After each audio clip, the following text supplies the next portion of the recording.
Duke University's Cameron Indoor Stadium for tonight's Atlantic Coast Conference basketball game between our guests from Chapel Hill, the Tar Heels of the University of North Carolina, and your Duke University Blue Devils. Presenting the colors tonight, the Duke University Army ROTC Color Guard. And now let us stand and join in singing with Francis Redding and the Duke University Pep Band under the direction of Neil Bontani as they play our national anthem.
The following is an exclusive presentation of Raycom and Jefferson Pilot Sports. It's a cold, wet night in Durham, North Carolina. They've turned the lights out on Tent City. They've turned the lights on in Cameron Indoor Stadium for what is traditionally the game along Tobacco Road. The Tar Heels of North Carolina and Duke coming up next.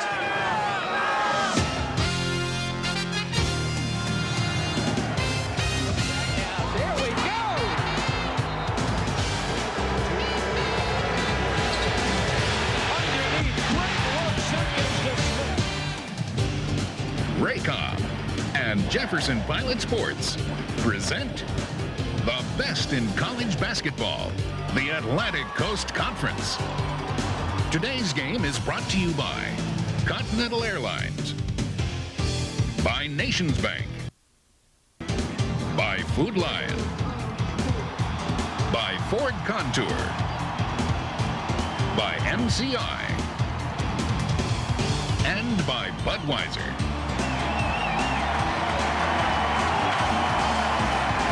This place is rocking. It's hot and home to the Devils.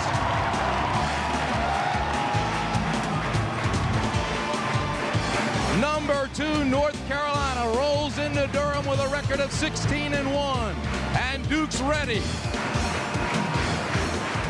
And hello again, everybody. I'm Tim Brandt along with Billy Packer. Billy, I know you've been everywhere they play basketball, and this has to rank as one of the all-time great rivalries. Well, it's not only one of the great rivalries, of course, but this arena is the kind of place where you really would love to see college basketball played all across the country. The fans right down in the court. And, of course, it's a very unusual game tonight to see North Carolina number 2 and Duke with not a win in the conference. Billy, how about the game plan now? I mean, it has to be a very emotional game for both. I think that in regard to Duke particularly, you've got to throw out the X's and O's. This is a team that has to figure out some way to get a win. And to get a win against their most feared opponent, and an opponent obviously ranked number 2 in the nation, is very difficult. It does have a different feel to it tonight without Coach K. Well, I had this ball club early in the year against Illinois, and I said to my broadcast partner, Jim Nance, I said, Jim, by February, this is going to be a really outstanding team. Speaking of Duke, and here we are in February, and it hasn't worked out. You can see what a value Coach K meant to this ball club. Absolutely. When we come back, we'll have the starting lineups for you. They are ready here in Durham, North Carolina. The Twin Towers, Meek, Cherokee Park. We'll be back after this from Budweiser. Carolina led by Rasheed Wallace. He leads the ACC in field goal percentage. And Jerry Stackhouse, awfully strong for the Tar Heels. Cameron Indoor Stadium, Durham, North Carolina. Tim Brandt and Billy Packer with you.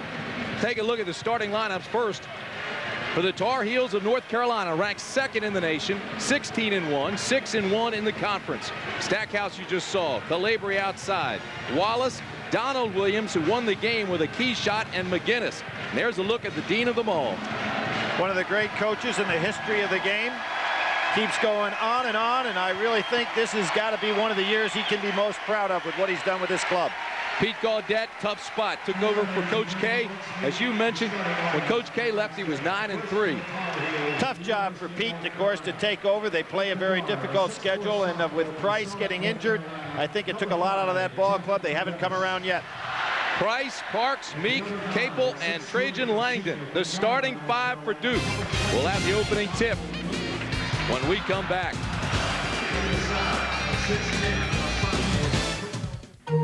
For 75 years, the faces have told the story of this backyard rivalry. The faces of the fans, the players, of the coaches.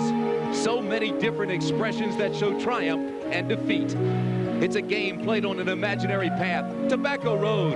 But the rivalry and the passion for this game is very real. Every year, these two teams meet to decide who's king of the road. Their struggles are legendary, but another chapter in this road's history will be written tonight.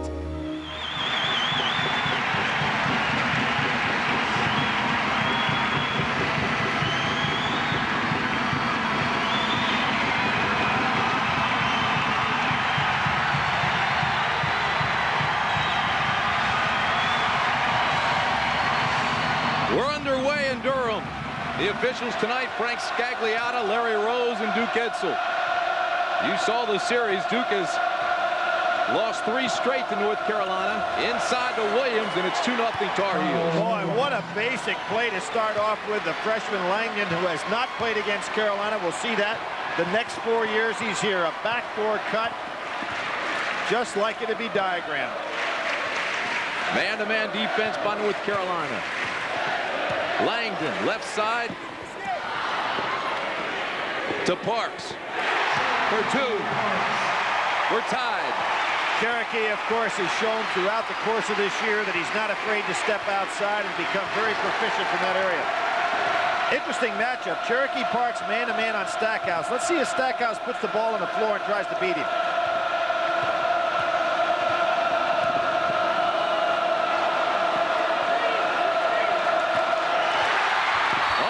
Stolen by Capel. It'll belong to North Carolina. Backdoor cut was available to McGinnis the same way. Big overplay by Duke on the man-to-man defense.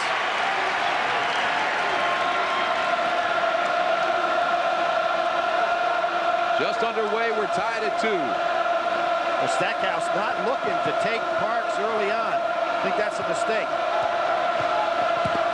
McGinnis. Very bad defense so far, Tim, in this ball game. Almost like a fake phantom defense by Duke. Not what you're used to seeing, and one of the reasons they're not winning ball games. They're not shutting people down with tough man-to-man. Billy, you talked about emotion, though. Sometimes emotion gets in the way of concentration. That can be true. You know, you can get too high up for a ball game. Price picked up his dribble. Parks will fire. He's not close. Good hit ahead at Stackhouse. Stackhouse being very patient so far in this ball game. That's what I expect right there. Just taking Parks off the dribble. No way Parks quick enough to stay with him. Just like that, it's 6-2, North Carolina. It's amazing to see such deficiency in Duke in the man-to-man defense. Capel, top of the key. This is Price. He has it taken away. Pull up by McGinnis. Back to McGinnis. Swinging around. Williams. Yes.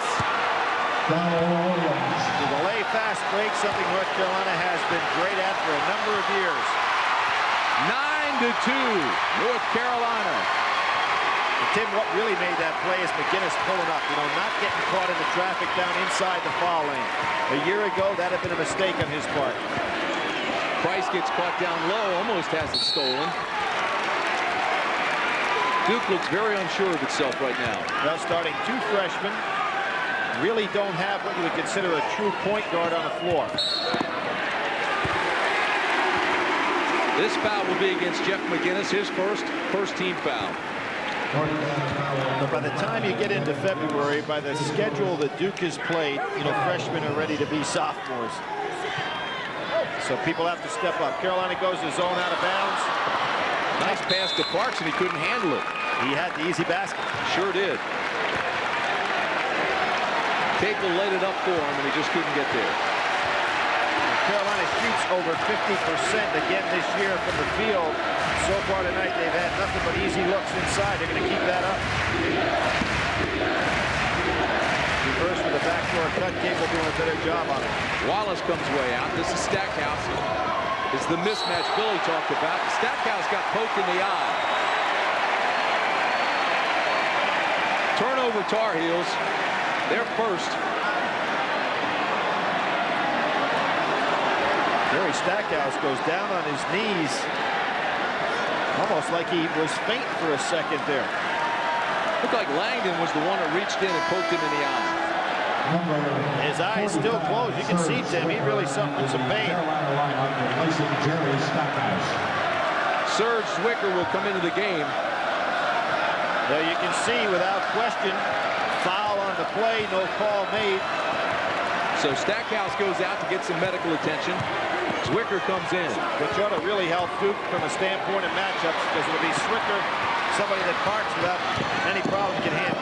Williams, yes, for 3. Well, when Donald gets that stroke going and moves into the basket off his jump shot, he is really tough to handle. Williams has 8 points. Carolina leads by 10. 16:23 to go. First half. We'll be back after this from Budweiser. Jerry Stackhouse back on the court. Good to see, not a real severe injury. Donald Williams off to an excellent start. He's been just hanging out on the perimeter. Good penetration by Carolina on the swing on the semi-delayed break. And Carolina comes out showing a 2-3 zone, something they've used a lot this year. North Carolina 5 for 5 from the field thus far. Duke just 1 of 2. And it's the Tar Heels by 10.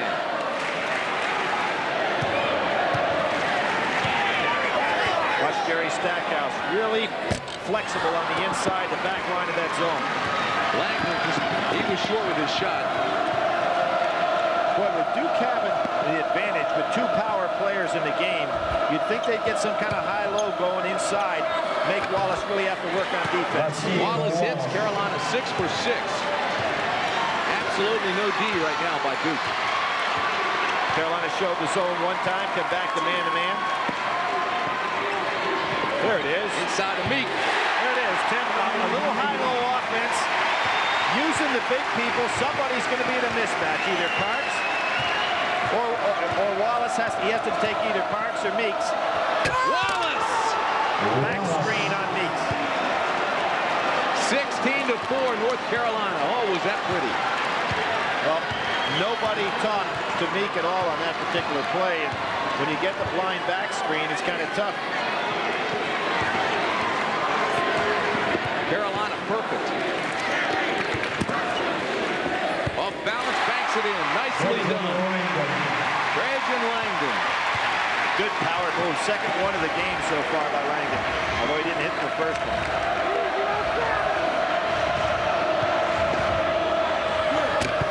Williams is on fire. He now has 10 points.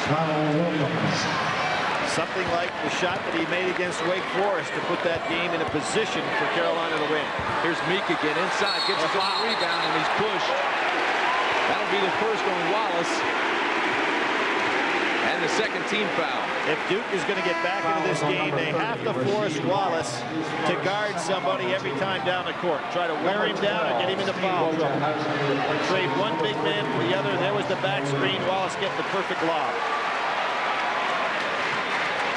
Steve Wojciechowski checks in now for the Blue Devils. He'll be the point. 3-guard attack now by the Blue Devils. Langdon getting good penetration off the dribble.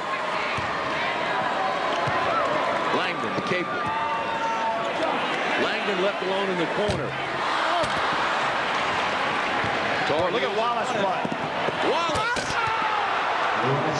He made that play on the first step down on the other end of the floor just by beating the Duke big guys right out of the pack. Terrific effort. Inside to Parks. Stripped by Williams. Fouled by Wallace. That's 2 on Wallace. And that's what Duke has got to do. They've got to make that outstanding young big player guard somebody every time down the floor. Good move by Cherokee on the inside. There was Williams with the strip. Cherokee stays right with it. And with his strength, takes Wallace up. Bucket's good and one. Parks goes to the line. He's a 76% free throw shooter. Right now, Cherokee and Stackhouse, 2 leading scorers in the ACC, going head-to-head tonight.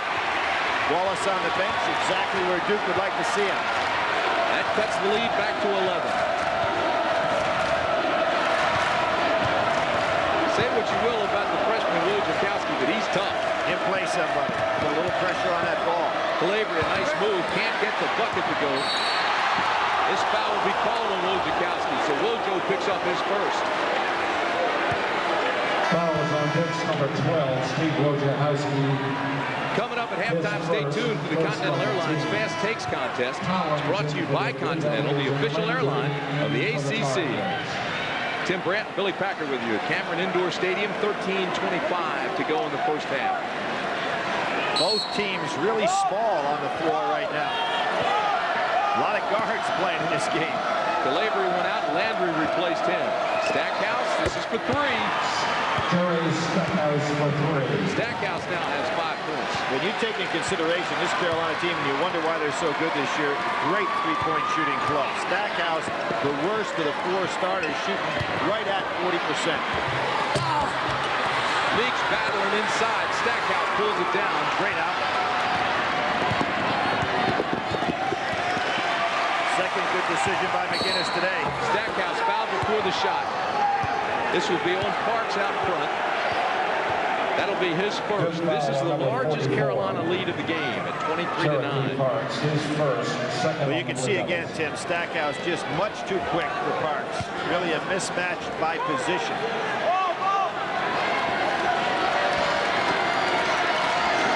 Cherokee now trying to lay off him so he doesn't get beat off that dribble. Good defense by Wojo. Out front, pushed the shot too hard. Langdon pushes. Wojciechowski picked up his dribble and got into trouble.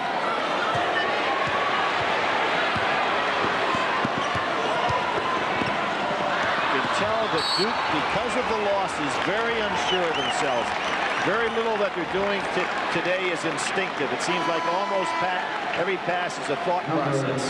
That's 4 turnovers now for the Blue Devils. Not sure who Collins was throwing to him that last one.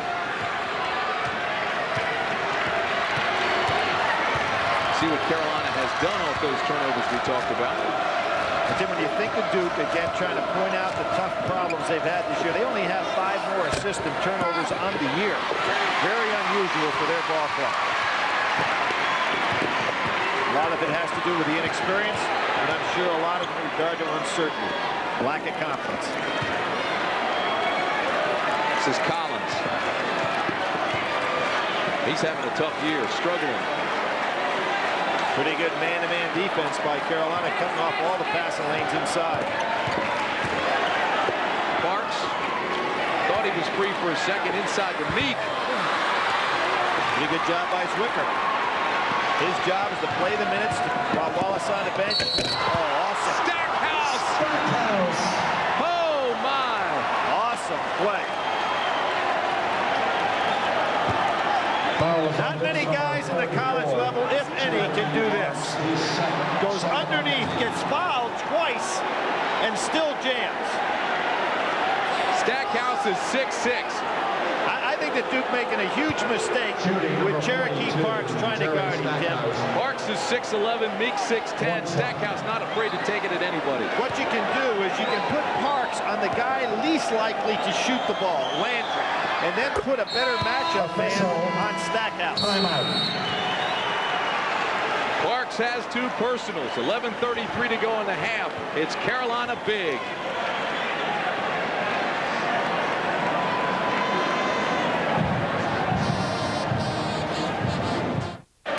26-9 Carolina. You see the time remaining in the first half. Donald Williams with 10 points, Stackhouse with 8, Wallace with 6 for the Tar Heels.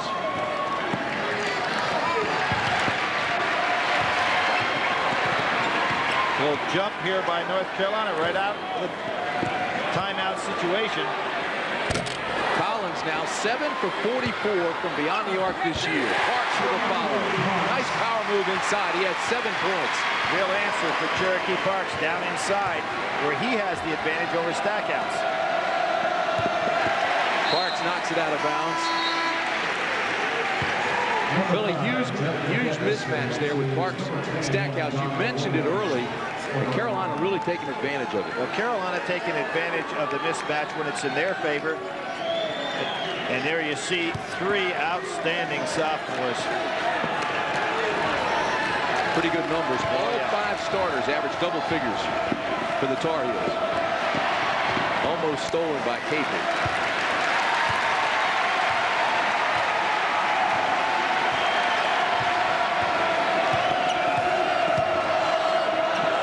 Here's Stackhouse. Last touch by Zwicker. It'll be Duke basketball.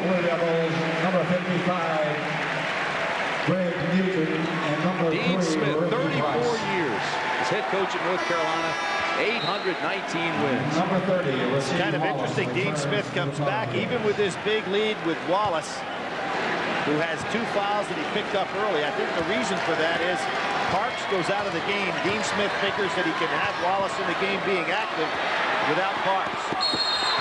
Collins, nice pump fake. He's fouled. Stackhouse is whistled. That's his first. Jerry Stackhouse realizing Collins, not a great leaper, probably should have stayed on the ground, Tim. On the team. Shooting for the Blue Devils, number 20, Chris Collins. It is amazing. The first time I ever saw Chris play was in the McDonald's All-American game where he had won the 3-point shooting contest. And now, as you pointed out, having all kinds of problems from the perimeter as a shooter. At the foul line, though, Billy is 11 for 13. Hey, a reminder, stay tuned at halftime when Dick Vitale presents the DirecTV Dish Out the Winner Sweepstakes. 26-13 with 10 and a half to go in the first half. Carolina big.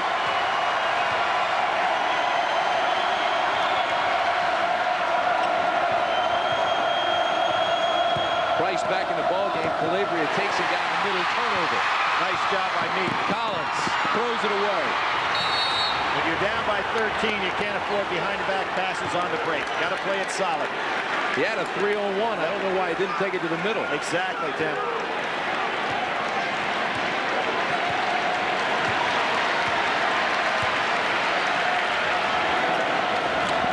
Nice pass to Landry.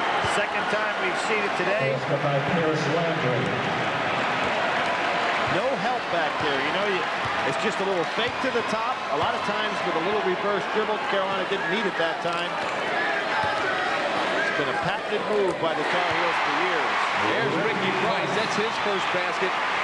He's a nice-looking player. He did miss 4 games with a sprained ankle. And to be honest, he hadn't really been the same since. Nope.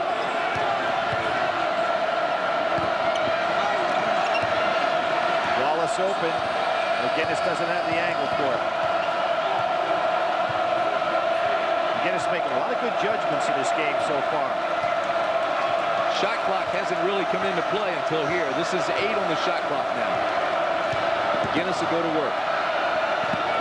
Calabria, 1 on the shot clock. Big break for Carolina. Stackhouse has it blocked.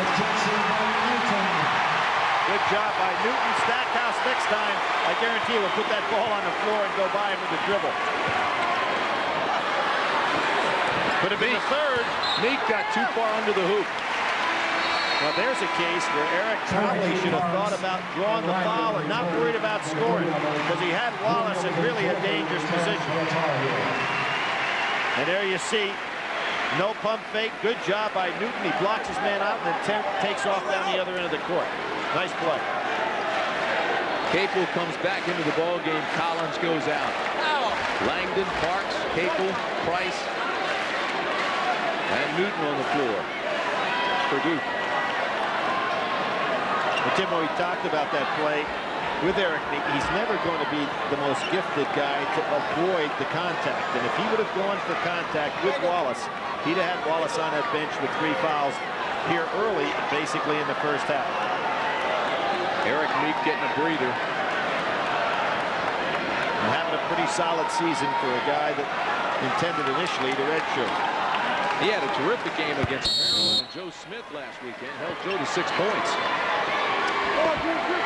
Well, Joe came back pretty well against Virginia, though, didn't he? He sure did.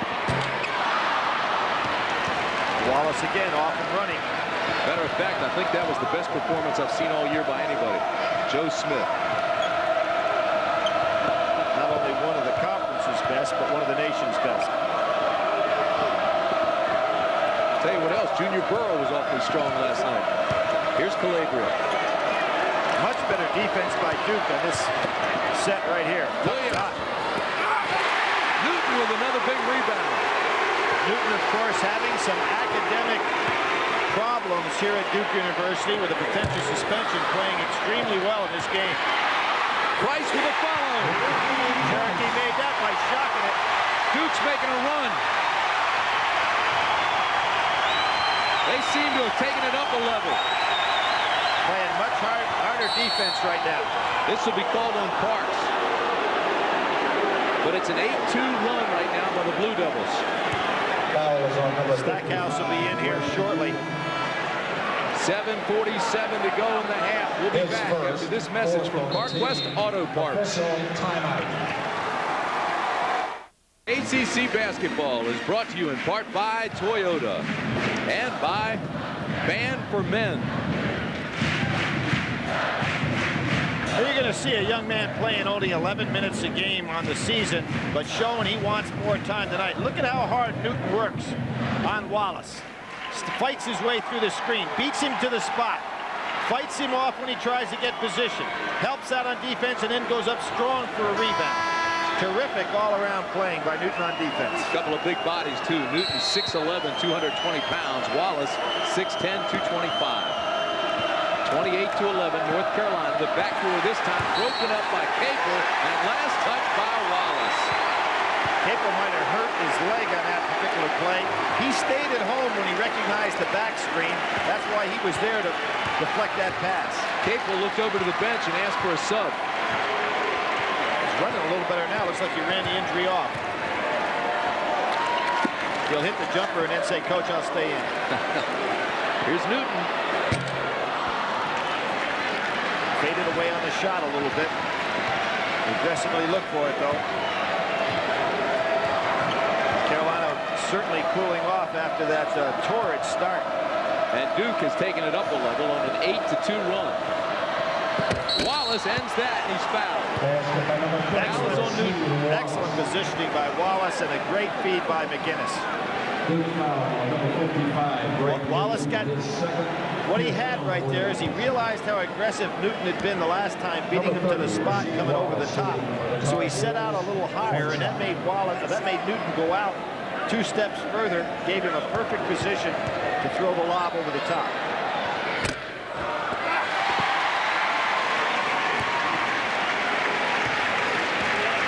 This is the most aggressive I've seen Newton play. They said he did it in practice, but this first time in the game, he really seems like he's into it.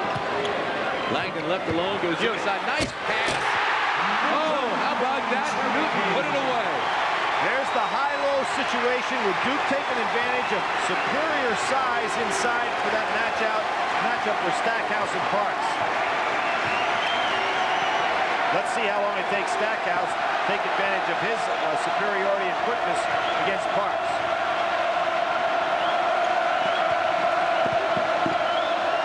McGinnis gets doubled. Shot clock at 7. This is McGinnis. The Blue Devils make another stop. Carolina really cooling off. There's Price with that great first step. Offensive. Nice job by Wallace.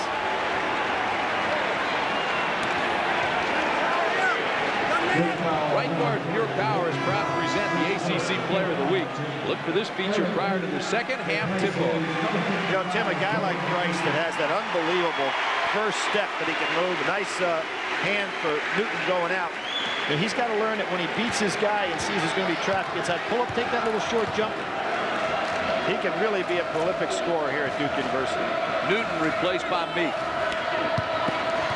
Ooh, Wallace wanted Stackhouse opposite. Wallace throws it away. Turnover number 4.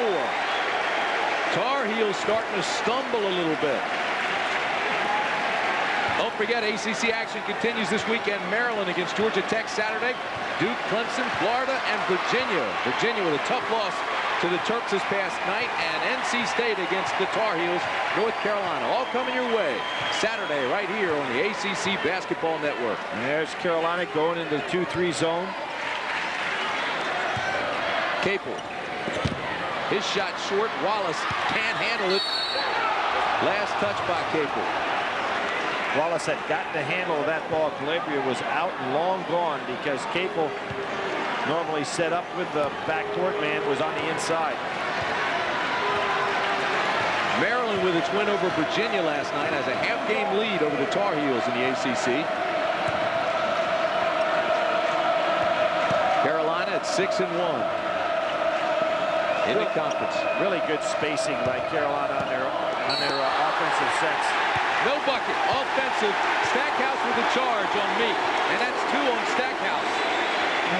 Now, this would be an excellent time for Duke University with Stackhouse having 2, particularly if Carolina's not in the zone, to get the ball down inside. You see Stackhouse having no problems on the dribble beating Parks, but wherever Stackhouse is set up in his zone, it'd be a good idea for Parks to get near him and get the ball to Parks, try to pick up that third on Stackhouse. Carolina takes Wallace out with 2 personals. Zwicker comes back in, and North Carolina goes to a zone. Carolina seems to be playing more zone this year than we've seen in the past. Well, the reason for that, Tim, very short bench. So they preserve themselves by not going out and playing that tight half-court or any full-court pressure. Parks in double figures now after that 3-pointer. Crowd back into the game. Not that they ever really left. Stackhouse.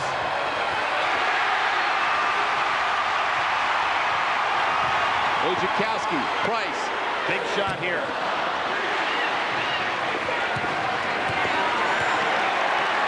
Reset the clock. With a chance to get it down to 6. I really think they should go inside the Parks and make Stackhouse play him. Largest lead was 17. Right now, Carolina by 8. Capel to Meek. Meek comes back with a tip. The lead is 6. The crowd is alive. You know, Tim, in all sports, sometimes you get that big, easy lead early. Where they were 9 for 10, you have a tendency to put it in a different gear.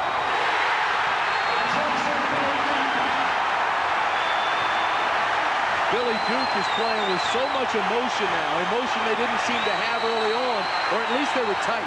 Without question.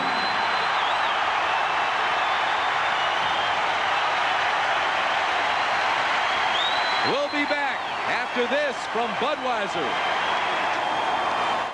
Look at the MCI proof positive instant replay. This is great interior passing by Duke. Good pump fake by Langdon. Then Parks down inside. Newton, the man that really, in my opinion, inspired this comeback. Blue Devils on a 15-4 run. I believe that guy was dipped. There's no way they could have painted that on. And he's paying for this education.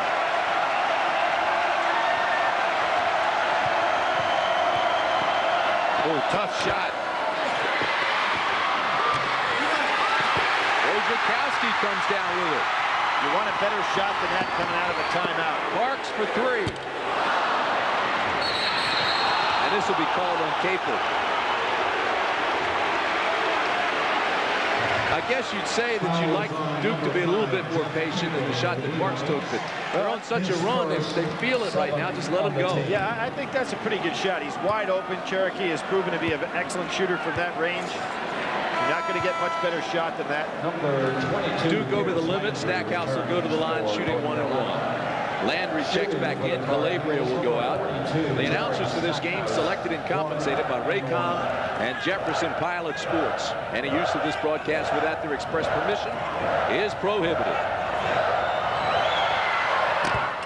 Stackhouse misses the front end of the 1-1. Well, the confidence level on the Duke team has just risen tenfold. There's the play. Down inside to Cherokee. And one. Tim, that's the play for Duke. Get the ball from high down into low, particularly with Wallace out of the game in foul trouble. Carolina has a tough time with that matchup. See, Stackhouse almost got himself in position for his third foul. Although Cherokee has developed into an outstanding perimeter player, his role tonight in this game should be down in that paint. That's the first on Zwicker. Parks goes to the line.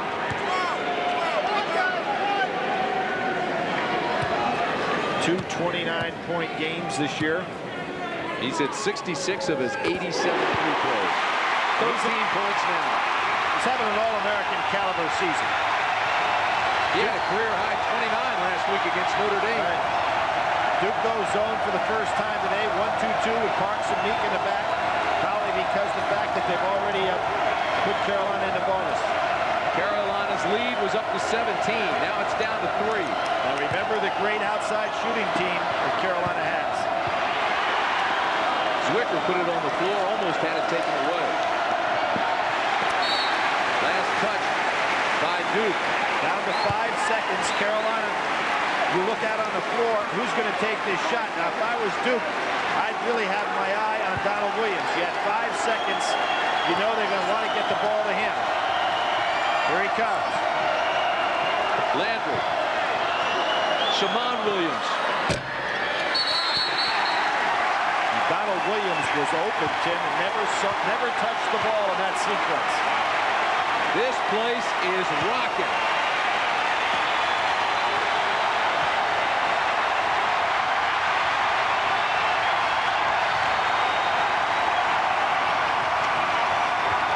North Carolina known for their great comebacks.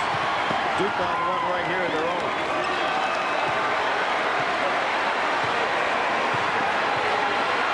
Minutes to go in the first half. Wojciechowski. Well, that was an NBA three. You got to question that. Stackhouse kicks it out to Williams. Shammond Williams can't get it to go. Carolina has lost sight of who got him into the lead. It was Stackhouse and the other Williams named Donald. They're not touching the ball to get an offensive scoring position.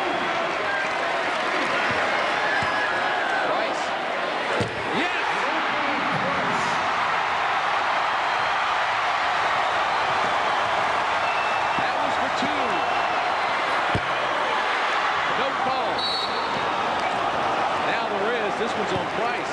Donald Williams cannot believe he didn't get called for a foul or get fouled on his shot. Number 3, Ricky Price, his second, 8th on the team. Gelf, McInnes, and Calabria back in. It's a second on Price, 18 fouls. Carolina with just 2 of their starters on the floor here in the last minute and 15 to go. Calabria and McInnes. Gelf checks in the first playing action he's seen tonight. Zwicker, Gelf, Calabria, McInnes, and Landry for North Carolina. You see Langdon as Price goes out for Duke. Well, this is as close as it's been since it was 2-2.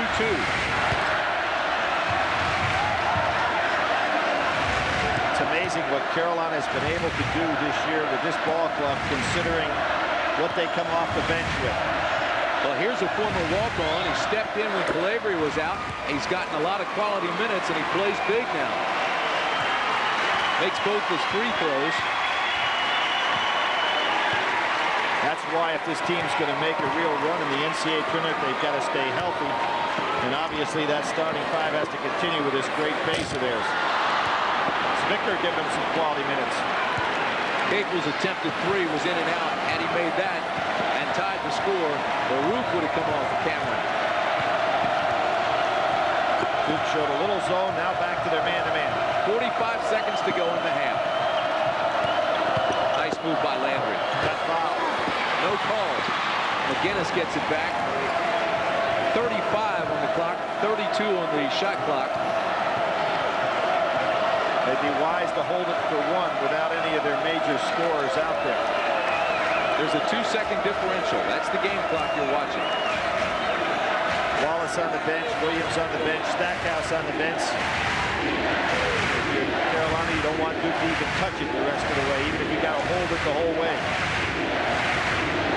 Here comes Calabria. Nicely done. That's his first bucket of the night. His shot is no good. It would have been no good, but that's a nice run by Duke to get back in this after Carolina had opened up a 17-point lead. So the end of the first half, it's Carolina 34, Duke 29.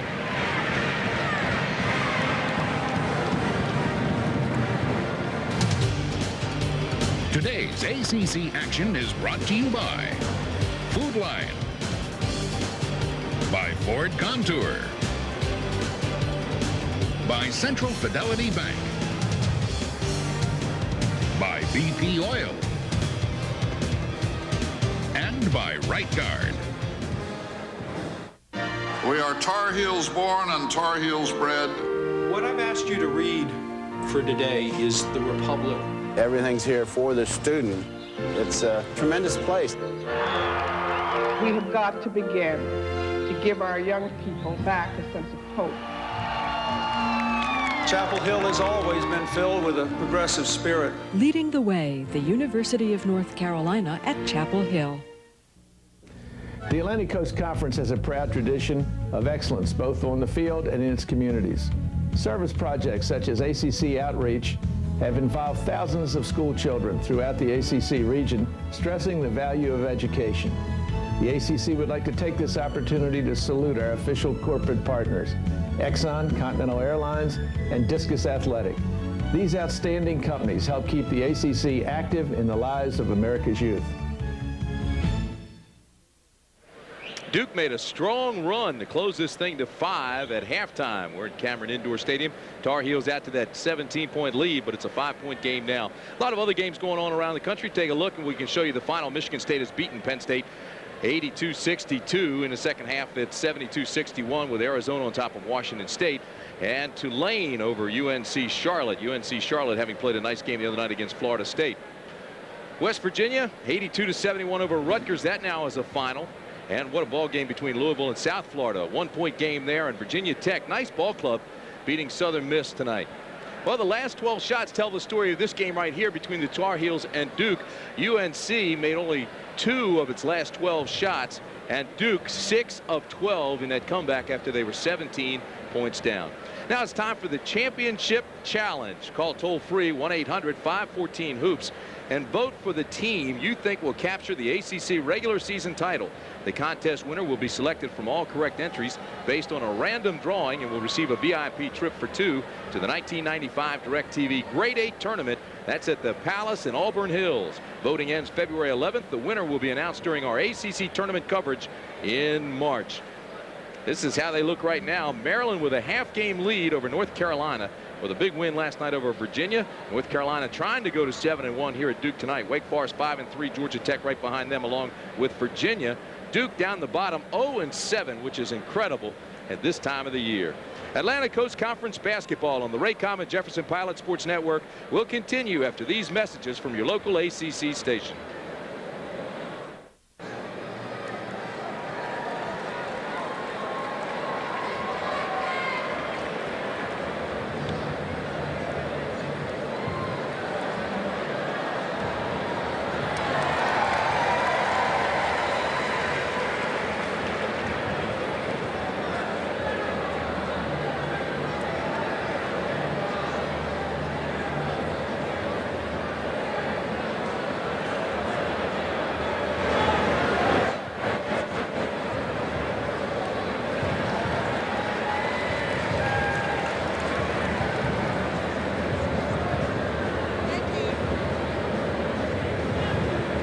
Some first half statistics for you for the Tar Heels from the field: 14 for 31 for 45%.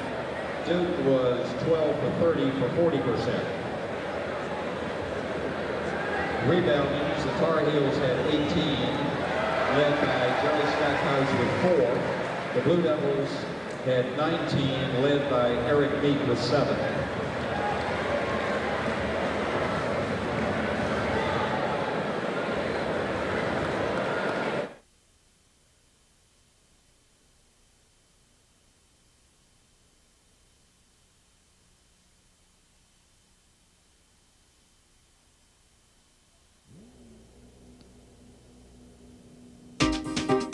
This week's Advance Auto Parts Smart Play of the Week comes from last Saturday's showdown between Duke and Maryland at College Park. Less than a minute to play. Game tied at 72. Keith Booth spins to the baseline by Cherokee Parks for the slam, a basket that proved to be the game winner. Another look shows that after Booth received the entry pass, Parks failed to cut off the baseline, and Booth was able to spin to the hole for the game winner. And that's our Advance Auto Parts Smart Play of the Week. Welcome back inside a very hot Cameron Indoor Stadium. Carolina with the lead 34-29. Interesting first half. Carolina went out 12-2, built a 17-point lead, and then all of a sudden it was as if Duke just took it up a level, Billy. Well, I think a couple of things happened. First of all, I think that Carolina was going to the go-to people early. They made 9 of their first 10 shots. All of a sudden, because of the big lead, I think they started distributing the ball to too many different people instead of going to the knockout punch. Take a look at the halftime statistics, and that'll pretty well tell what you're talking about. Well, you can see that the field goal shooting percentage starting out 9 to 10 really dropped back for Carolina. They're only shooting 45% in the first half. The other thing that was really important is Duke did it without hitting anything from the three-point line. They're 1 for 10 from 3, and to make that kind of a comeback without hitting 3 showed they started to pound it inside, take advantage of Cherokee Parks. And if you want to give an MVP, I'd give it to Newton, although he only played 5 minutes in that first half. He turned around the momentum. We'll be back for the start of the second half after this from Right Guard. Raycom and Jefferson Pilot Sports' exclusive coverage of ACC basketball is brought to you by Bud Light, by Plymouth Neon, by Discus Athletic, by DirecTV, by Continental Airlines, and by Nationwide Insurance. Welcome back to Cameron Indoor Stadium in Durham, North Carolina. Tim Brandt, Billy Packer with you. Leading scorers, Billy Williams had 10 and seemed to disappear at the latter half of the first stanza. Parks with 13. Well, both players in this game last year, Cherokee had the big game here at Duke in which Carolina won. He scored 23 points, got 7 rebounds. Williams was 9 for 18 in 30 minutes for 20 points. So both of those guys lead the way again this year. Carolina went 5 for 21 after starting 9 of 10. Here's Meek, takes it right at Wallace. Chance to draw a foul. Parks scores. There's the advantage for Duke. They've got the 2 twin towers in there against 1 for Carolina. They've got to take advantage of that matchup. Parks with 15 points makes the steal. Pulls up over the 3-point line. Meek. Again, the 2 big guys taking advantage of 1 big guy. It's a 1-point ball game. Let's see how long it takes to get Stackhouse and Williams the ball in their hands in this half. This is Wallace in the paint. Parks with the rebound. Chance to take the lead. Gonna bang right back down inside to Cherokee Parks.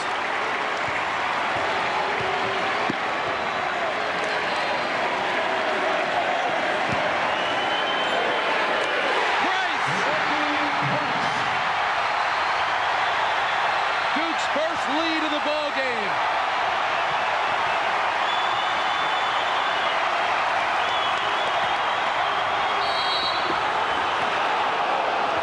This will be a block taken by Langdon.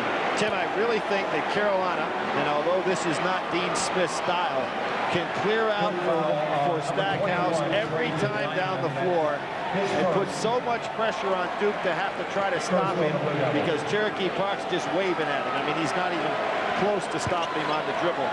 But then Jerry Stackhouse can start dishing out to the outside for easy three-point shots for Williams. Don't make this game any more difficult than that. First foul on Trajan Langdon. And Stackhouse rolls it in. So Jerry Stackhouse now with 9 points. You know, Virginia Tech played well against North Carolina, and then Stackhouse had just a monster slam dunk that just seemed to change the momentum of the game. He has that impact. Well, I think that this team, and it has always been a tradition with both of these schools, thrives on teamwork and distributing the ball among people. But every once in a while, you get in a situation where there's such a mismatch, you've got to take advantage of it. It's not being self, it's just being smart. Back to the zone. Price out on the wing. Opposite side. Park. In and out. Boy, there's some strength, huh? Because Langdon, not exactly a weak guy himself. Called a jump ball. The possession arrow belongs to North Carolina. 7:52 to go in the ball game. The Tar Heels lead by 1. North Carolina's only loss was to NC State by 10, January 4th. Just think at that time, opening game in the ACC for the Tar Heels, people say, wow, this is not going to be their year. And they have really come back and played solid. Oh, it's a nice ball club. Here's Williams. That's for 2. Maybe a little conversation at halftime. Make sure Williams and Stackhouse are still on the floor.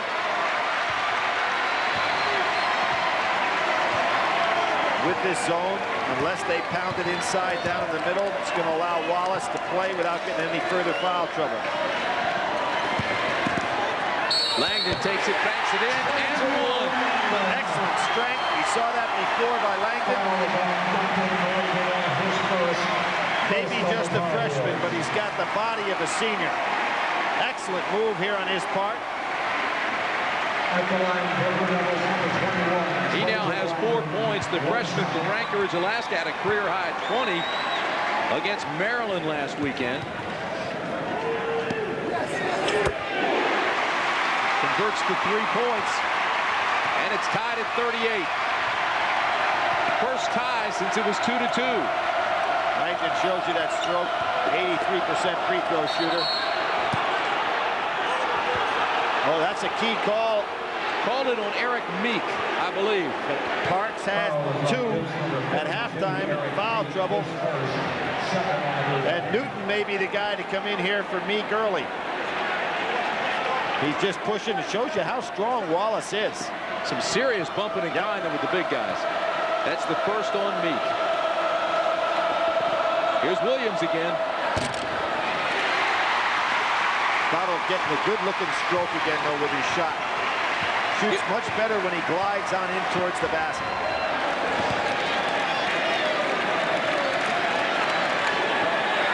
Whoa, Langdon for 3. Boy, he froze Donald Williams with that fake. Here's how this game is being played, strictly half court at a time. Nobody getting any breakouts. Nice hedge move by Meek, but he was holding as Wallace cut to the basket. That'll be the second on Meek in the last minute. Eric Meek, his second, 3rd on the team. Look at the minutes that they're getting, Billy.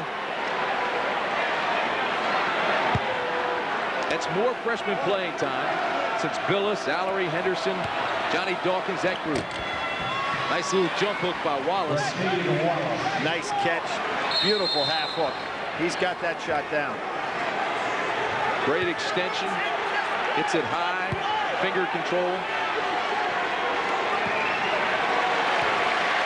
1-point game. Now the major difference between this Carolina team and ones we've seen in recent years, they just play half court at a time on defense. No three-quarter or full court pressure at all. Langdon again. Starting to feel it. For 3.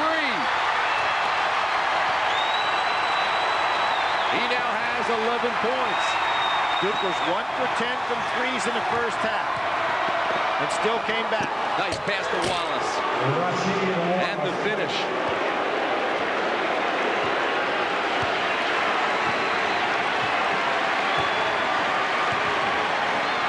Parks left alone beyond the arc. NC State gave Carolina a taste of three-point shooting, and now Duke is doing it. Of course, Carolina showed a little three-point shooting of their own with 17 made against Florida State for a school record. Stackhouse, look how sweet he glides down. Well, he knows he can elevate with power against even big people like Parks, so not afraid to take it in there. Neither team really playing good defense right now. It's pretty easy to get off the shot you want. Look at this. Great entry pass by Capel to Meek.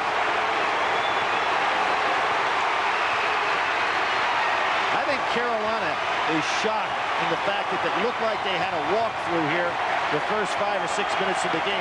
They're having a hard time getting their feet moving again.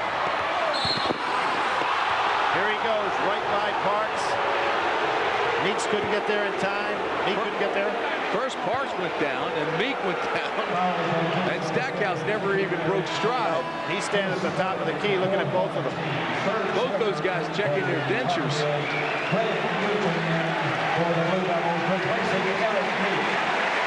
Meek goes out, Newton comes back in. Meek now has 3. Well, Meek got excellent position here. Capel pulled his man back out, which created the angle. For Eric Meek inside, excellent pass. Good patience by Meek to wait on the pass. 2 shots. So Jerry Stackhouse goes to the line. He's having a great year. He's hit double figures 16 of the last 17 games. He's now got 13 in this one. 7 straight 20-point games. Price and Capel go out of the game. Collins and Wojo come back in for Duke. Let's see what Newton does. He gave Duke the really key 5 minutes that was necessary in the first half.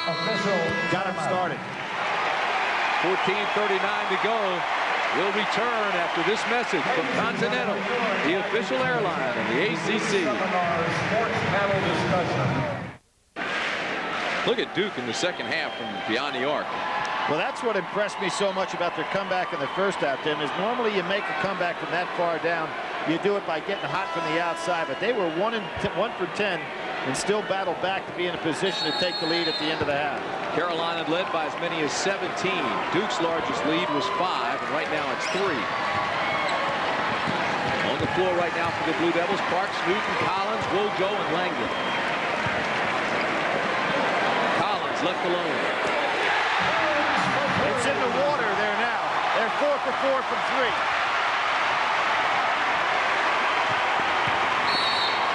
McGinnis is fouled by Wojciechowski way out front. Boy, I tell you, when Collins starts hitting them, he was 7 for 44 from beyond the arc before that shot. It's time to play fast takes, identify the player that appeared in the Continental Airlines halftime feature. Here's your number. Call 1-800-836-3ACC within 24 hours to enter your secret code 18. Good screen that time by Stackhouse. McGinnis tries to drop it in the lane, and it's taken away. Langdon, good drop. Collins.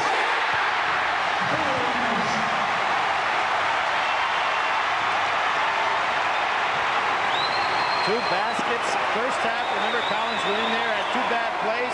Now he comes right back with 2 excellent baskets.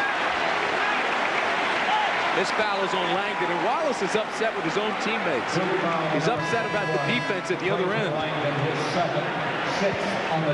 Well, there was a pass where McGinnis really tried to make it too tough an interior pass. Langdon really doing a nice job pushing his ball up. Hits outside. Collins with a pump fake in the drive. Nobody there to help out at all. Wallace hits the first. Team fouls. Duke has 6 this half. Carolina just 1. Wallace and Tim Duncan having a good go at each other in shot blocking in the league as well as rebounding. Duncan leading in both right now. Had another monster game with his double-doubles that continue. Seems like every night he goes out there with a 20 and 14 or 18 and 12 night. Langdon. Wow. Do you believe it? I mean, these aren't even hitting the rim. 5 for 5 beyond the arc.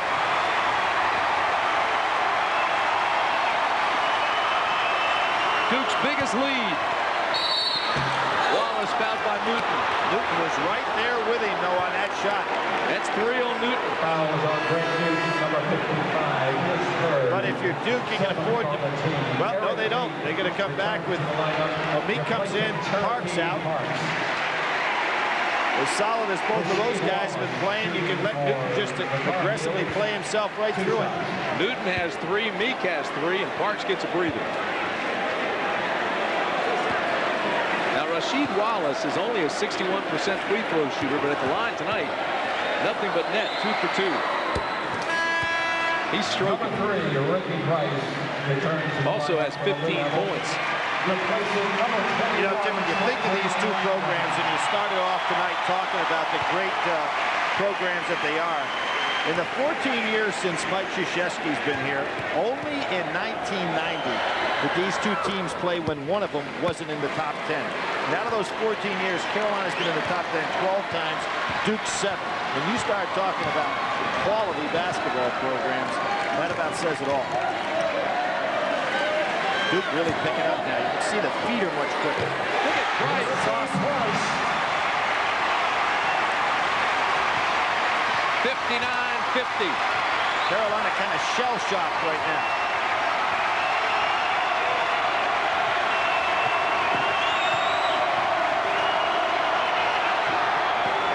They look uncertain, don't they? They really do. Calabria made the save there. Boy, he is so tough one-on-one with the ball. That's the 4th for Newton. And I'm sure that Pete Cadet would like to have had Newton stay on the floor a few more minutes before he had to come back with Cherokee Parks. But it's too late now. You know, Billy, UNC has been on a nice roll. Clemson had a fast start, but then the Heels were patient. They won big. Carolina handed Virginia its first loss in the conference. Nice game by Donald Williams. Tough win against Virginia Tech. Tough win against Wake Forest. They were down by 10 with 5:45 to go against Wake. Well, one of the things about this club, it'll be very difficult to blow teams completely out, with the exception of a game like Florida State, where you're just on fire from threes, because you're not going to come in off the bench with people that can extend your lead, and the starters have to somewhat pace themselves in regard to the energy level.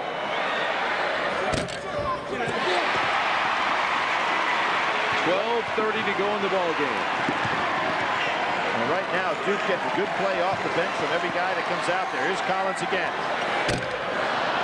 Sooner or later, somebody had to miss. That's the first. Boy, Calabria had an idea from beyond the arc. Drives instead and scores. Well, he ought to have ideas beyond the arc. He's shooting over 60%. But a good move on his part to take it in the hole. Leads the ACC. Leads the nation.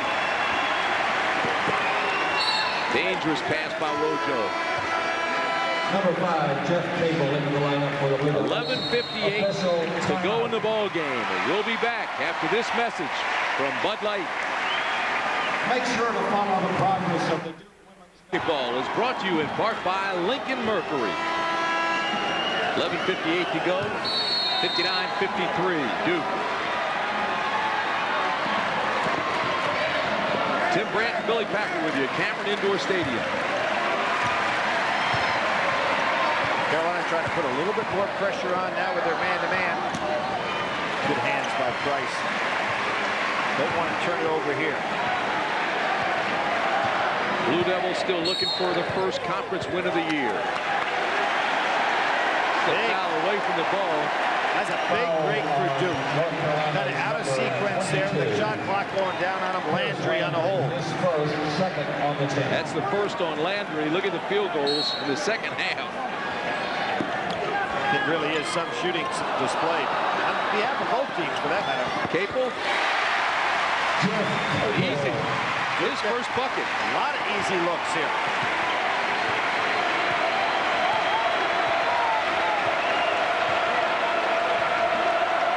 It's incredible to me that we're sitting here talking about Duke looking for it. Landry drops a three. That we're talking about Duke looking for its first conference win in February.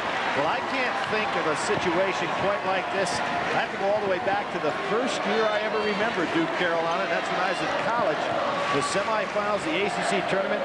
Carolina had beaten Duke 3 times that year in regular season by more than 20 points and lost in the ACC semifinals back in 1960. Parks follows. And one. One of these times, Collins going to hurt somebody with all that, isn't it? You know, I mean, he could have broken the guy's back there. He knocked Wojciechowski halfway down the bench. See, Collins comes, no blockout whatsoever by Williams. Collins goes right by, gets fouled twice. Now watch what he does here. This is crazy. Watch Wojciechowski. He could have broke his back. Calabria comes back in to replace Pierce Landry, and Zwicker comes in, and Stackhouse will go out. There's a good indication, Tim, in regard to how Carolina's been thrown off balance. No blockout whatsoever. A guy the size of Collins comes down the middle and gets a wide open rebound.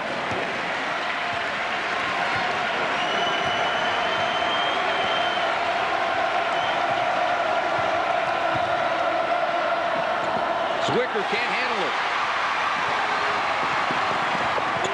McGinnis got caught in the air. Zwicker couldn't handle it. Here's Capel, left alone for 3. I tell you, you talk about momentum and a shift in one. This is an all-timer here. 10-point lead. Duke's largest. Zwicker just batted. That was a big break there for Carolina.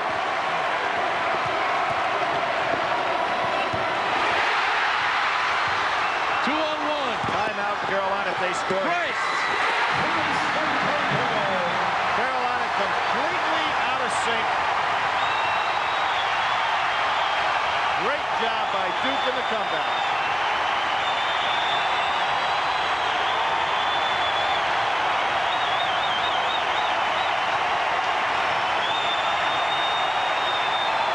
The fans feel like it's the days of old, huh? It's deafening. Here's Williams. Nice follow by Wallace. And here's Wallace. That was a flush. That puts a silencer on him. Oh, the Cameron crazies in rare form tonight. Well, you can imagine, you know, what it's taken on this campus. You know, basketball has been so great here. The fans have been so great. And they got to get up and go to class every day. And what in the world is going on? This is part of the tradition of why I came to Duke, was to watch the basketball team play and win. Billy, we talked about them looking for their first conference win, and yes, they were ranked 8th in the country in November, 9-2 in December. Shot clock at 2, off-balance shot. Meek gets it back. Nice, smart play there by Price. Foul on Calabria. That's 2. Carolina really frustrated now. Now they have to start looking at the clock a little bit, Tim, and saying, hey, we found ourselves in a situation down by more than 10. And the clock is pretty soon going to become Duke's best asset. 8:35 to play. And of course, you talk about the history of these two teams. Everybody remembers the 8 points in 17 seconds at Chapel Hill, or Bobby Jones's interception in a game that Duke couldn't lose right here on this floor to change things around. Price shot, no.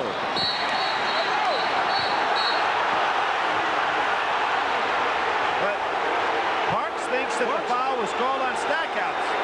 Parks picks up his 4th. I'll tell you some hands got high there. Correction, that's 3 on Parks. We see the play. Price's shot. Parks over the top. I'll be honest with you, I didn't think that was a foul.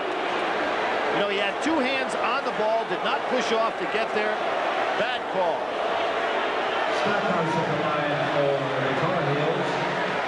The Chief deserved better on that one. Chief picked up his third.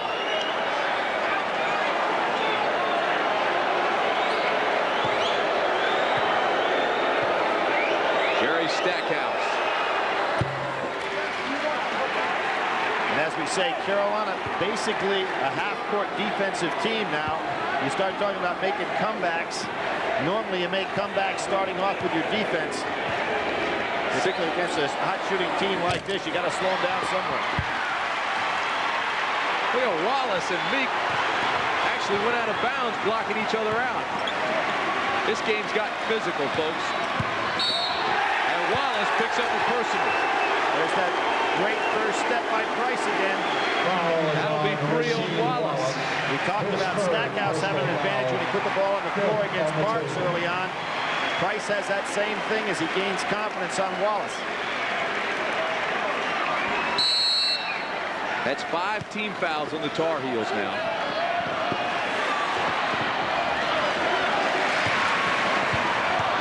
Wojciechowski throws it away. Too much distance between man and receiver. Offensive on Stackhouse.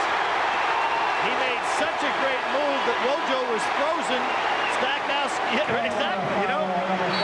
That'd be like you and I trying to guard him, Tim. He'd be so sure that the fake was going to get us out of position, we'd be waiting on him and fall down. 7:56 to play. Look at the "you'll love this stuff" play. I guarantee you, this is the one that Rasheed Wallace flushes back down inside. Terrific extension. 7:56 to play. 68-59 Duke. If you're just joining us, Carolina got out to a 12-2 run. They led by as many as 17 in the first half. It was 34-29 Carolina at the half. Now it's 68-59 Duke. What a turnaround. They started out making 9 of 10, going to Wallace and Williams. Stackhouse got away from him. Tough shot. This foul is on Meek. Now, 2 things are going to happen bad if Duke fouls. One is it puts Carolina on the line, but number 2, it stops the clock all the time, Tim, so they get points with a silent clock. That's 4 on Meek. It's also 10 team fouls, so the Tar Heels will be shooting 2 every trip to the line now. And Carolina, a team that normally is pretty solid from the free throw line, this year only shooting 65%. Jerry Stackhouse going after his 6th double-double of the year. He now has 17 points and 8 rebounds. Carolina at 65% is in last place in the league. Now, not very often do you win league championships or even contend for them when you are the last place free throw shooting team in the league. You know, a key for Carolina this year, especially in conference games, has been limiting opponents' chances at the foul line. Yep. And you know, Duke for so many years in their great seasons would end up shooting more free throws than the other team made. This year, a big, big differential there. Nowhere close. Coming off the screen. Another tough shot. Parks kicks it back out.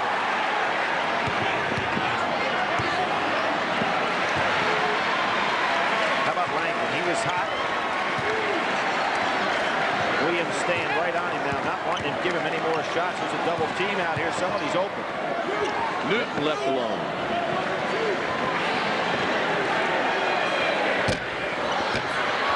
Duke's gone cold.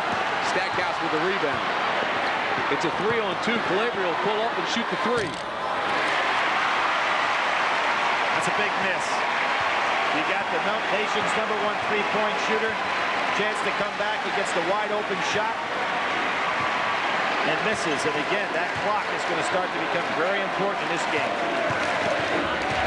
Duke showing a little more patience the last 2 trips. Well, they ought to make Carolina have to guard them here. Use as much clock as they can to wear Carolina down. We know it's not a deep team. Capel takes the baseline, and he's fouled. This is going to be called on Stackhouse. And for Jerry, that'll be 4. Nations Bank, a corporate partner of the 1996 Olympics, presents this Olympic trivia question. named the UNC swimmer who was a gold medalist at the '64 Olympics and was also the first person to swim the 100-meter backstroke under 60 seconds. And we'll have the answer for you a little bit later. 2 shots. 6:18 to go. Jerry Stackhouse is Linda Price returns his the fourth lineup. personal. Linda Moles replacing Steve Wojciechowski. Tim, the thing that really hurts there, you can hide Stackhouse, and he's a smart enough player not to probably pick up number 5 on the defensive end of the floor. But with his penetration, which is what you want now, it really takes away his ability to drive to the basket on the offensive end. Capel makes the first. You know, Capel is only a 57% free throw shooter, which surprises me. He has 6 points tonight. Capel really came to the front last year in Duke's great run to the Final Four. With the exception of the Arkansas game, really played well. Duke by 9.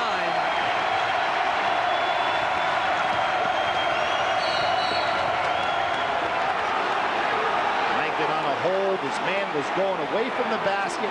No chance to get the pass. Bad time to foul. Wasn't necessary. Freshman foul. Yep. That's 3 on Langdon. Again, giving the team an opportunity to catch him with a clock stop. Don't forget now, Duke has over the limit now for a 10-team foul, so they're shooting 2 every trip.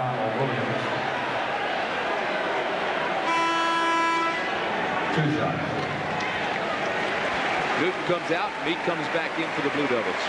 Donald Williams, really surprisingly, just a 60% free throw shooter.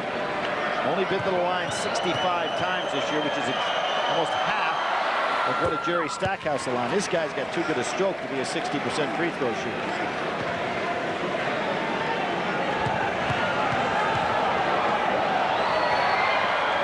He now has just 4 points in the second half, 14 for the game. With a shot like that, you wonder how he ever misses any. Isn't that the truth? How about the game he had against Florida State? Hit his first 5 threes. Here's McGinnis with a steal. Feeds Stackhouse and he slams it. Now here, if Carolina was deeper, here's where they'd really be tough. They'd be able to give this energy on full court pressure. But when you're basically playing a 5-man rotation, you can't ask guys to play 37 minutes hawking the ball full court. Leads 5, and Langdon turns it over again, but the possession arrow belongs to Duke. Time for Wojo on the floor. They need a better ball handler against this pressure. Calabria comes back in. Landry goes out. You know they're going to be full court pressure. Put your best dribbling ball handler out there. Langdon's been bringing it up. He's primarily a 2-guard or even a 3-man sometimes. 5:30 left to play, and now it's Duke that looks a little bit uncertain. Kick by McGinnis.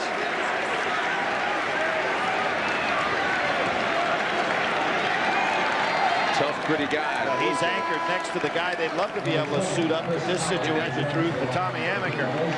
He's the perfect guy in this situation, but obviously has used up his eligibility. Capel, nice pump fake.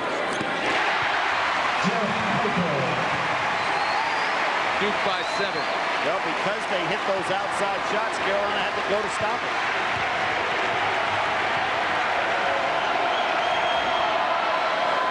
Stackhouse for 3. Gonna get tight now. If they had energy, this would be the time to keep pressing.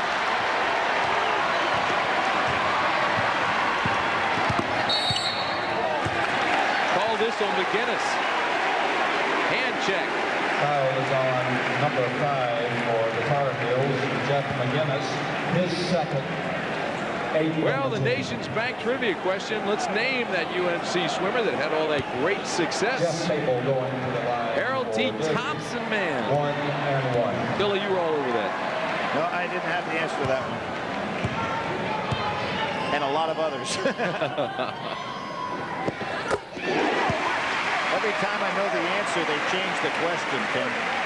Remember Roddy Piper, the wrestler? That was his deal. Capel down double figures. He has 10.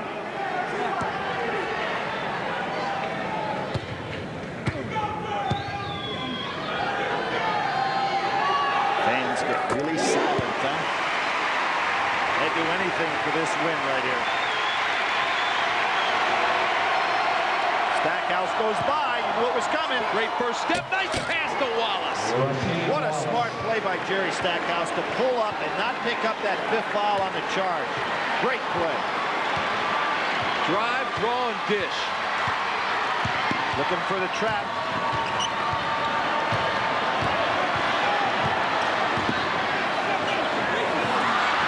Throws it away. I'd still say Wojo is the man to have on the floor right now if you're Duke. They have nobody to set up the offense. Williams for 3. It's a 1-point game. Duke wants timeout.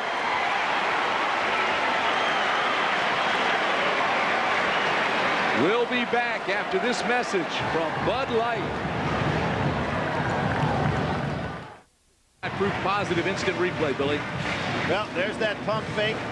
We started this game talking about the mismatch there with Stackhouse going by Cherokee Parks, and he's still doing it. Stackhouse, Wallace, and Williams have combined for 60 points. The rest of Carolina just 13. Race is on. Here's Parks. Stackhouse couldn't pick up number 5. Saw that the other night. Syracuse, the long pass, just as Duke completed it there against the press. Syracuse sealed the win against St. John's. Calabria for 3. That's why he's out there leading the nation, huh?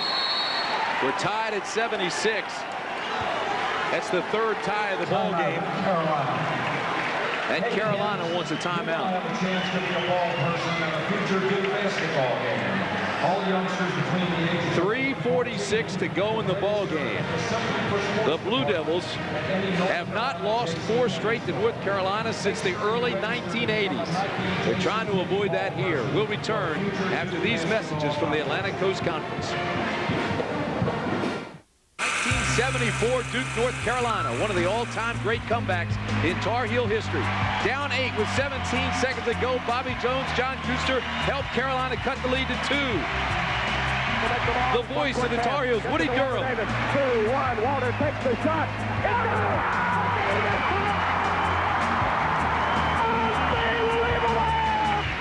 Davis shot sent it to overtime where the Tar Heels won 96-92. Timmy, let me tell you a story about that one. I was sent down on the end line to do the player of the game interview with a Duke player that day with the lead, and sat there and watched that comeback from the end zone, and obviously had to go back upstairs for the overtime, and nobody from Duke got the MVP, I can assure you. It's an incredible comeback.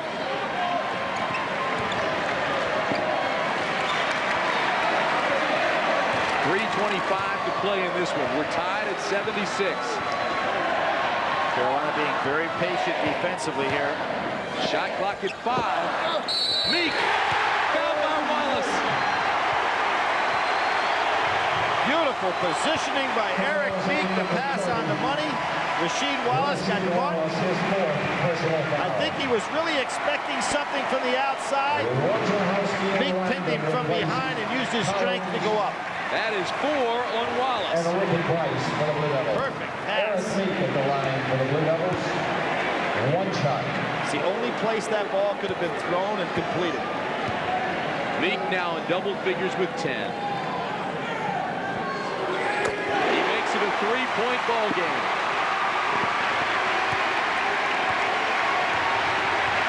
A lot of foul trouble with 3 minutes to play.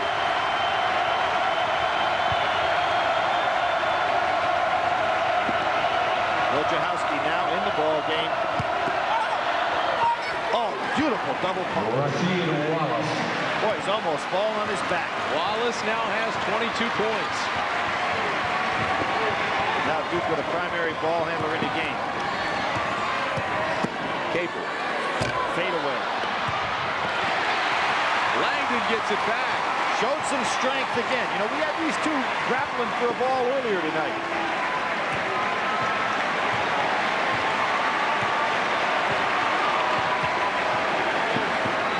Good double screen. Langdon would have had the shot and didn't make the good solid catch there. Plenty of time on the shot clock. 12 seconds. I don't know if you want to go 1-4 here, though. Good catch.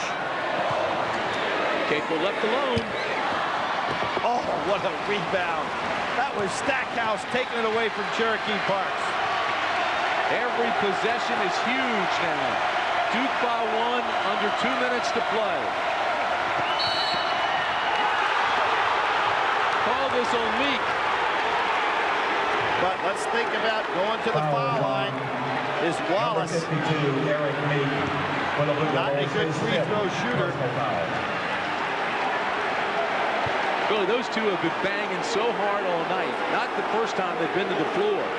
In the first half, they landed in the front row one time.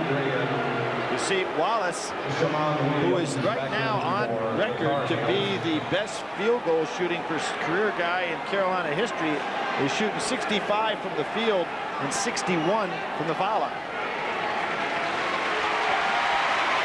He's got 4 or 5 tonight, so percentages would be against him.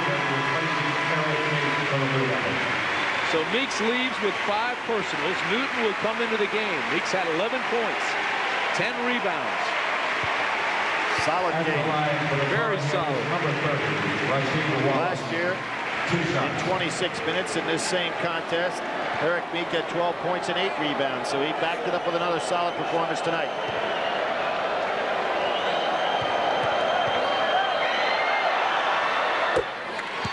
Wallace ties the game. Isn't it amazing that you win games doing things sometimes you don't normally do? 2 worst free throw shooting teams in the league. Tonight, both shooting over 80%.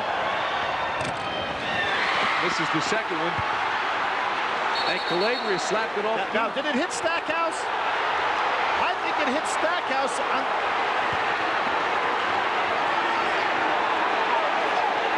I thought that it hit Stackhouse after it hit off the leg of the Duke player. Let's take a look at this. Smart play by Calabria. Now watch this. Bang. Oh, we don't quite see it here. I thought Jerry Stackhouse got a piece of it. Nonetheless, the Tar Heels have the ball. Wallace wants it down in low against Newton, who has 4 fouls on him. Like that Stackhouse matchup with Parks going by him. Wallace wanted it badly, called for it, and fires right over top of Newton. Second great turnaround jumper by Wallace. 2-point lead by the Tar Heels. Duke taking a lot of time here.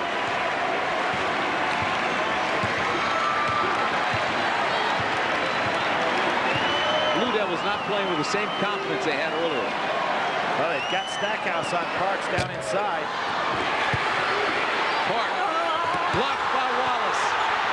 That was a sensational block. Wojciechowski called for the foul. Rasheed Wallace, both ends of the floor with big-time plays. Foul was on Duke's number 12. Cherokee Parks had excellent positioning. Watch this sensational play by Rasheed Wallace. Stays on the ground and gets all ball. Number 15, so Wallace goes back to the line. Now, if you're Duke, you got to start pushing that ball up quicker, Tim. Here's Landry return to the ball game. Wallace leads the ACC in field goal percentage. He's 4th in rebounds, 3rd in blocks. Had 6 double-doubles this year. Tonight he's been spectacular. 26 points. Number 20. As I said, he made 4 out of 5. You're a 60% free throw shooter, so percentages eventually start working the other way.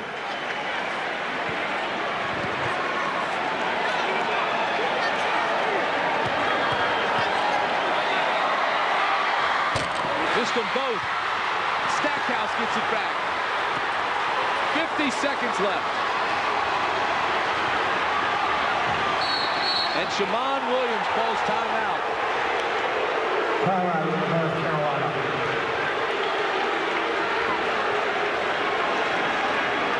46 seconds remain, 81-79 Tar Heels. Well, for those people who turned out early after the Tar Heels got the lead, I bet you they're back in here now.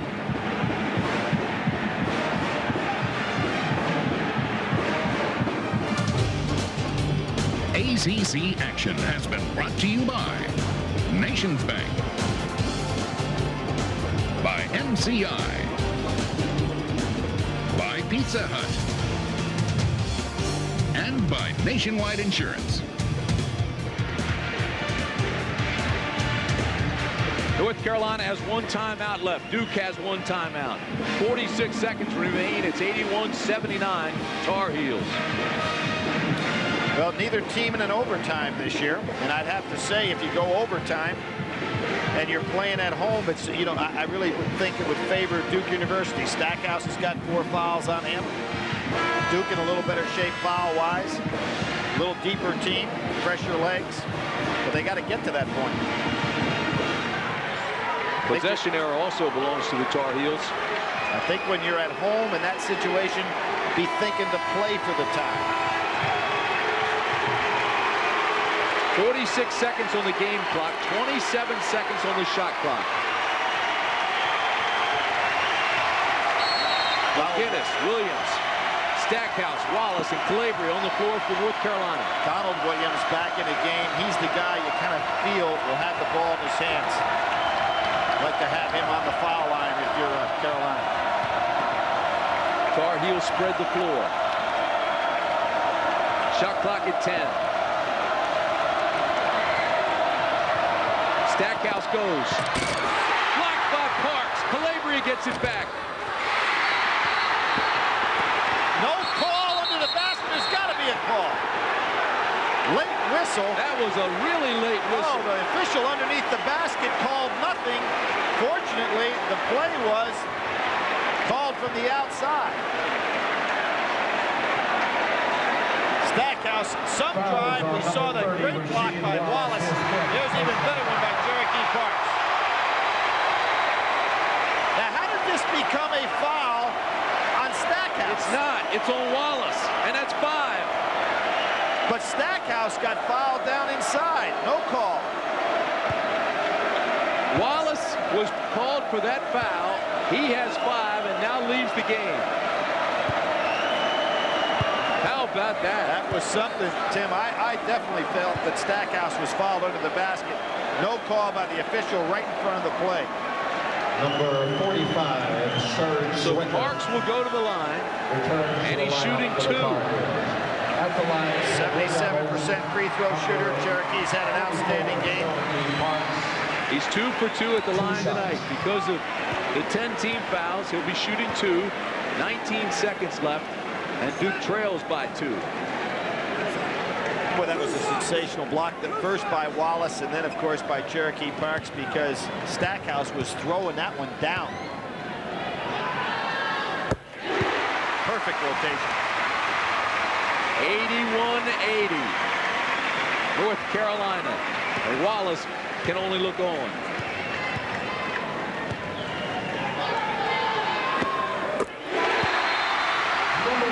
We're tied. Boy, this has been a crazy game when you think of the comebacks and the reason for the comebacks in this game. Shot clock is off. 10 seconds left in the game. McGinnis. OT. It's good if it goes. We're going overtime.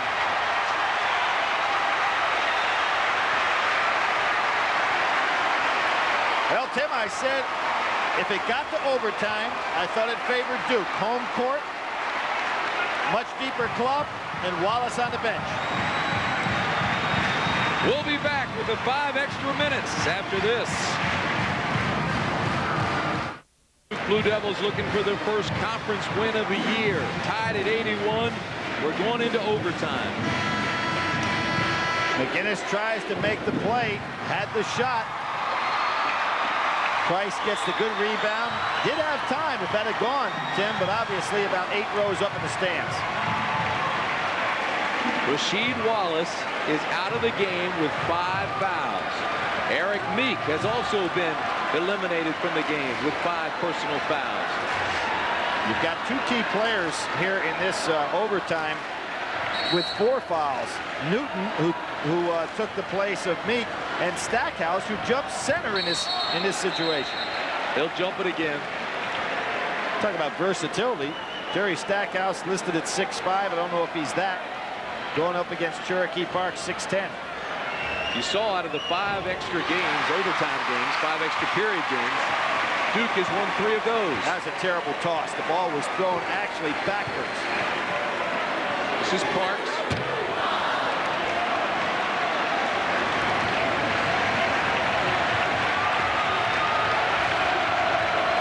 Carolina sets up a little 1-4. Stackhouse loses it on the way up. He talks to the referee about a slippery ball, but too late for the referee to do anything about it. Now, Capel would be smart. If he realized it is, he should say something to the referee.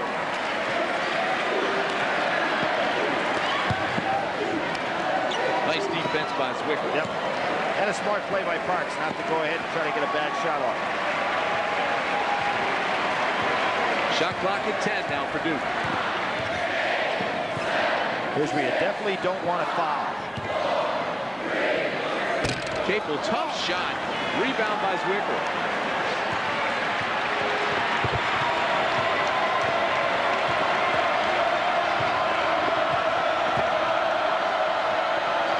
Donald Williams. There's his running one-hander. Oh, is that nice? Leaning in to get the foul. He is really outstanding at that. You know, the best guy that I've seen at that in this league, Mark Price. He used to be able to do that all the time. Get a guy on his hip, lean back into him, and shoot the shot. It really was a foul that time on Williams. That error, see, above the shooter, that error belonged as much to Langdon as does Williams. Williams bangs on in there, but he picks up the foul. That is 4 personals now on Langdon. Mark Price used to have that down to a science. Donald Williams with 19 points, make it 20. And it's a 3-point lead for the Tar Heels. And you see what Dean Smith is doing here, a little subtle substitution. Put Landry in, let him work on defense, have Williams ready to go back on offense. See how quickly Dean Smith gets Williams back in there, and Carolina gets the ball. Capel gets into trouble, Calabria steals it, and Capel's foul. Called for the foul, Capel. Fouls on this number 5, Jeff Capel, his second. Interesting. Dean Smith looked at Donald Williams and looking down at him said, hey, we're right back in the same situation. You've got Calabria, good free throw shooter, so just sit right here. Capel's had trouble with the trapping press. And that's why I think Wojciechowski is really the guy to have in the ball game. They don't have a pure point guard outside of him. Nice touch. Carolina starting to pull away, 86-81 with 3.5 to play in the overtime. Again, there's the trap. And there, almost the turnover by Stackhouse. Capel, tough shot. Capel tried to take it over Zwicker. Boy, Duke just not executing in this overtime. Carolina now spreads the floor to melt the clock. And Dean Smith has Williams sitting on the sideline, just in case he can get him back in there quickly.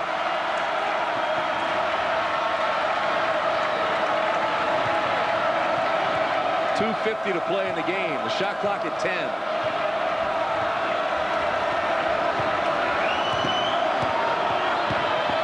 McGinnis, tough shot, makes it. Double pump reloaded. You got to bring it up quickly here. Duke taking much too much time to get set up. Carolina with a 7-point lead now and 2.5 minutes to play.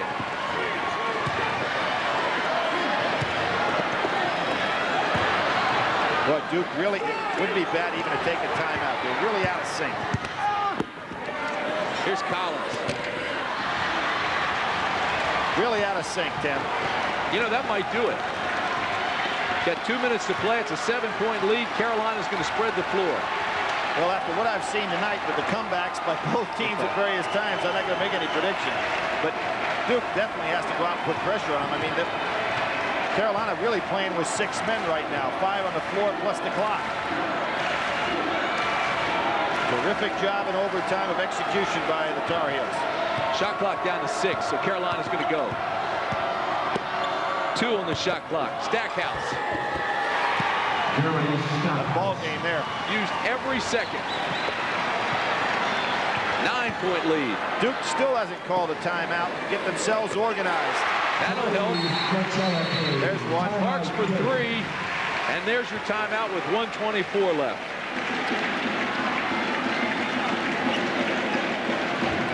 We'll be back. The action continues on Saturday. Maryland against Georgia Tech will lead off the day, and then it just gets better after that. Just continues to roll on. Duke and Clemson. Florida State against Virginia. Cavaliers, tough loss last night to Maryland. And the NC State Wolfpack against these Tar Heels of North Carolina. ACC basketball rolls on. There's the man that coached at Duke, played at NC State, and he'll be working that NC State game this weekend. Bucky Waters.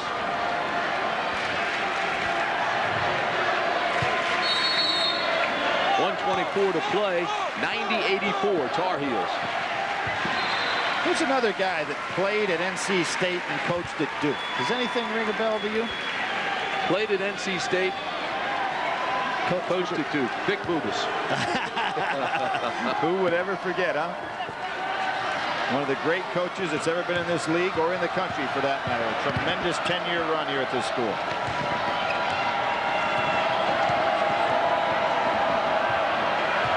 Carolina spreading the floor. I would have given the advantage to Duke in overtime, but they never came down and got themselves organized offensively. What are they waiting on now? You got to foul. Under a minute to play. Shot clock's at 10. Williams for 3. Landry all alone underneath with the rebound. Got the foul.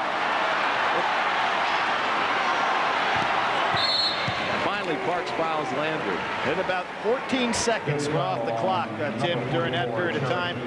Down 6. I realize that's 2 possessions in terms of hitting 2 threes, but you're going to be fouling, so you gotta figure that Carolina going to the line has opportunities to put more points on. So it's really more than 2 possessions that you're going to need in order to tie up the game. So you got to foul quicker than that. Billy, it looks like Duke is going to go to 10-10, 0-8 in the conference. And that's hard to believe. I mean, this is a talented ball club. Well, it still is a young team that certainly lost an awful lot of confidence, and I don't think anybody can overstate what the loss of Mike Krzyzewski has meant in terms of being able to pull a club straight again. Well, I agree with that. We certainly send our best along to Coach K. Dean Smith, a lot of sweat. He likes his gym hot at Carolina, but he was in a hot gym here tonight. This was an oven. Yep, comes away, though, with another great win on the road. Makes it 4 in a row for Carolina. Price for 3. That'll make it 92-87. He had a foot on the line. They gave him 2. 92-87 with 29 seconds left. And there again, Tim, freshman mistake. That's terrible. Exactly. The worst shot you can take in basketball is the shot where you have 1 foot on or near the line. When at this point, you got to be a step back. He was backing up as he released it. Yep. But you got to be in that position for 3 as you catch the ball. A win tonight by the North Carolina Tar Heels put them in a tie with Maryland at the top of the Atlantic Coast Conference. They'll both go to 7-1. And even though it is Duke who's struggling right now, wins on the road are so critical in a conference race like this.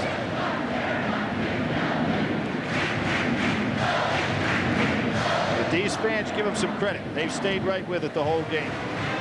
They really have. Here's a look at the standings, and we talked about a Carolina win tonight to make them 7-1, tied with the University of Maryland. Those two play next Tuesday night. And Duke will go to 0-8 down the bottom. Duke has won 82 of the last 90 games in this building. This will be 4 losses in a row. Well, a lot of streaks have gone down for them. Streaks out of the AP poll. This is the 3rd straight week, Billy. They have not been ranked. Right. And they had the longest streak going in the country. 153 consecutive weeks. 67 of those in the top 10. Right. Right now, Arizona leads in that run with Carolina #2 position. Serge Zwicker returns to the Tar Heel line. North Carolina 23 of 30 tonight at the foul line. Duke made only 13 trips to the foul line. We talked about that earlier. That's been part of Carolina's success, limiting opponents' trips to the line. Duke was 12 of 13, but this is Calabria. And one of the things that had been a Duke trademark for so long is getting to the foul line, which, as we saw, they're not doing this year. One of the things that could have happened tonight early on, I thought, again, was that mismatch that Parks and Meek had against Stackhouse and Wallace. And they really didn't take advantage of it early. All 5 starters averaging double figures for Carolina. There's Calabria now in double figures to keep that streak alive. Got to get them up quick. 20 seconds left in the ball game. We're in overtime. Langdon for 3. 94-89, 16 seconds left. And Parks with a quick foul. Duke doing the best right now to stop that clock quickly. Remember those 15 or so seconds they lost when it was at 55 seconds, went down to 40-41. We'd like to have those seconds back now that they're trying to pull off one of the patented Carolina comebacks. Billy, you were talking about streaks a moment ago. UNC has been in the top 25, 83 successive weeks. Great program. Yep, tough to do. On schedule once again to have not finished any lower than 3rd in the league, which they'd really have to fall apart to not continue that incredible run. Talked about the role that they've been on to beat Clemson. Hannah, Virginia's first loss. Wake Forest, tough win there. Tough win against Virginia Tech. 10 seconds left in the ball game. Down 6, they need 2 possession to get a 3. Doesn't help you. Well, I don't know. He was making the basket and he's fouled by Landry. No, that's not. Well, that's a 3. That's right. Okay. Not the way you wanted. 5 seconds left. See, and there's no reason if you're Landry ever to foul. Let them have it too, because that possession, they still need 2 more possessions. With 5 seconds to go, they can't get it. Dean Smith still working the bench. Stackhouse, McGinnis, Williams, Calabria, Zwicker on the floor. And Dean Smith turns to Landry and probably questions, what were you thinking about committing a foul there? Go long. 4 seconds left. Zwicker's foul. Well, hold on here now. It's 95-92 with 4 seconds left. Yep, they needed to go long on that one, Jim, because they had a man wide open. Just throw it down there. McGinnis was open. This is still a possibility here. Not out of the realm, and the fans know it. Now, great crowd. You got to be thinking about the play, though. Duke's timeout situation. Get the ball to half court. Langdon has been hot from 3 tonight. Cherokee can shoot the 3. Billy, Carolina in the overtime, 8 of 9 from the line. And I'll tell you what, if you're Carolina, you don't let a man have a 3. You foul if Zwicker were to miss these free throws. Uh-oh. You got to foul. You can't let him have the 3 to tie and go to another overtime. This one becomes huge. Carolina takes a timeout.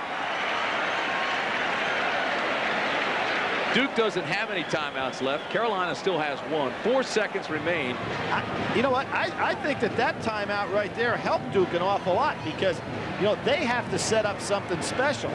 By Carolina taking the timeout, it gave Duke an advantage, I think, of these 2 timeouts. Obviously, Dean Smith going to use his brilliant strategy to set up something up for Carolina. But think about it for a second. If you're Duke, you really needed a chance to get everybody on the same page as how you're going to get off this shot, just in case Zwicker were to miss. Now, Zwicker has only shot 14 free throws this season. He's made 8 of those. You saw him just miss. The sophomore from the Netherlands says a lot of pressure on him right here. Okay, Timmy, I went out on the line here, all right? I said that I'd foul, all right? Now, how about you? What do you think about that theory? Do you allow a team to tie up with a 3, or you foul, put them on the line, and say they've got to do all of these things? They've got to make 2, or they got to make 1, miss it, and then get the rebound and put it back in 4 seconds. Because right away you take away any possibility of a 3. That's right. But you don't see many coaches agreeing with that. I guess because they have to live with it. So the timeouts left. Carolina still has one.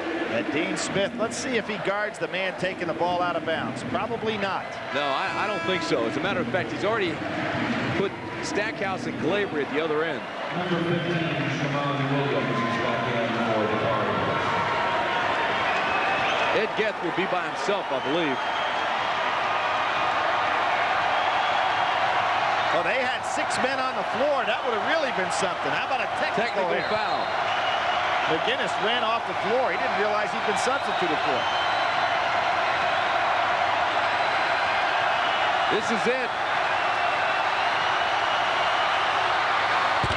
He missed it. Got to put it up. 1 second. Capel shot. Tim, you got a foul. You cannot allow the man to have that shot. Do you believe it? Well, we said maybe they could have a Carolina comeback, and there it was. I don't understand the strategy to allow a man to have an open three.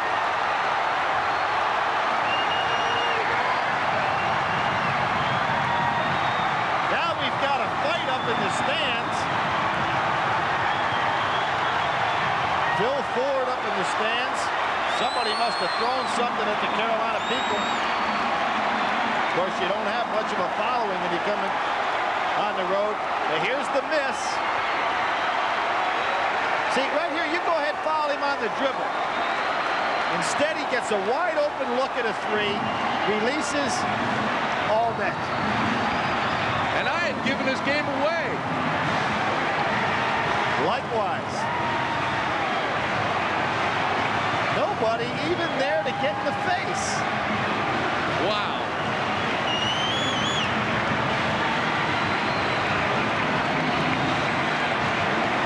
This game has had it all. Well, I said, now I'll go back. I said that Duke had the advantage in overtime. Billy, how distracting is this? There's a fight right behind the North Carolina bench. Some fans now being escorted out. Dean Smith had to take his club out into the middle of the floor to have their huddle. Well, now's the time certainly to concentrate on the game. You can't be worried about that. There may be somebody that's hurt. There is certainly confusion behind the bench, and it's got the attention of the North Carolina players.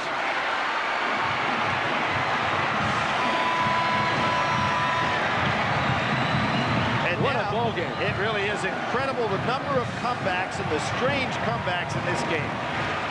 Carolina starts off making 9 of 10 right at the beginning of the game. Looks like they have this thing blown out. Duke comes back at halftime, makes a great run. Then they take the lead. Carolina comes back. Duke totally out of it in overtime. Comes back to get themselves in the second overtime. Set the stage. We talked about Carolina not being a deep team. They got to be a little tired here. Stackhouse with 4 fouls. Wallace already fouled out of the game. Didn't even play in the overtime. Well, you're not kidding. You talk about fatigue. It's 8,000 degrees in here. Yep. And they've been playing seemingly forever. Second overtime period. Tied at 95. And remember what happened in the first overtime. Duke had no offense for the first 3 or 4 minutes. It was all Carolina. Stackhouse. Nice defense. Parks with another rebound. He has played so well tonight. Eric Meek on the bench with 5 fouls. Rasheed Wallace at the other bench with 5 fouls. Parks wanted the foul, and Zwicker, no call.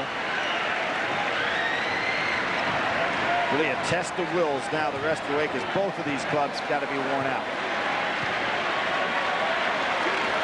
Price should be pretty fresh, huh? Remember, Price hit that 3, too, near the end of the first overtime period.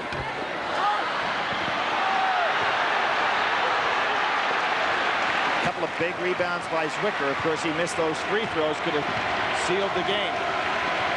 1 minute gone. We're still looking for our first bucket. McGinnis is fouled. believe this will be called on Capel. Both teams in the two-shot situation. Now that's 5 on Capel, so Capel will have to leave the ball game. He should get a hand. He put Duke where they are now. Look at Capel. He says, is that 5? Well, it could have been called on either guy there. Let's see who's going. Newton coming back in there? No, it's going to be, yeah, Newton and Wojo. Well, the reason for that is Capel required 2 substitutions. He required one to come in there, obviously because of his 5th foul, but he also required Wojo to come in there because Capel had been handling the ball at point. Number 5, Jeff McGinnis. Now remember, Capel had been doing much of the ball handling. He also hit that huge shot at the buzzer. See, Dean Smith goes back again to that subtle substitution. And how wisely he's been using this very short bench team that he's got. Stackhouse now sits down for this defensive sequence, much as he did with Williams at the end of the first overtime.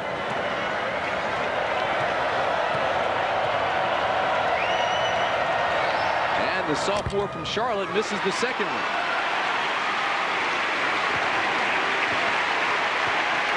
96-95 Tar Heels.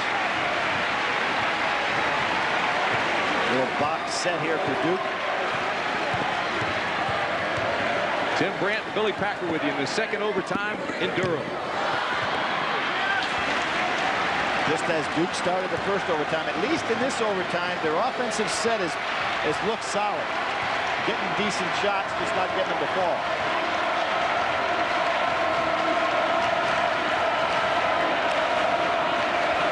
Both teams picked up an extra timeout, of course, going into this overtime. Here's McGinnis on Wojo.